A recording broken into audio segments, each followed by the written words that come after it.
Good morning. Ngasi runes reading app happy thing minera se ko runes reading se nung ani khatang lokthok tare ko nung ani sidagi ama haidi group 1 consider antraga group 2 consider happy tang khala se ko haidi group 1 dana karamba symbol la ke group 2 dana karamba symbol la ke group 1 dana haidi se la ko symbol am la ko aduga group 2 dana sigi symbol se la ko haidi group 1 dana haidi symbolize hoise kaino group 2 sina symbolize hoise kaino happy tang yenga se ko haidi number 1 and number 2 ko ahambagi symbol se silena ko haidi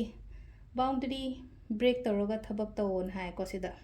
boundaries break tawraga hairagadi limit tawbono thabak taw matamda hena hotnawo hena taw hai ko enga gai punga ma laik paramena khalaje hade punga ni hum laik pawo amai tawraga hadi hotna ba jai tara ko ngai gi ladi pa ba tangi wana tawa lai thabak nomba thabak shuba thabak keno isagi thabak hona jaba mi ngai ju harasne ko hena effort thadawan haibane bisila je ko ado dawsu yagani hai tar daw ya ba haragadi aina chatori ba khotori myam sida ko khatang dum ngasi gi oina harasne ko daw ya ba ko podumai pigani mina phana yengjala kera mina phana keno taro kera khola kera hadi ngak thokpa dum oibodo hadi engoda changdaba dum aina oina oi ko aduna kem khangano ko sida aduga ani shuba sina ko hadi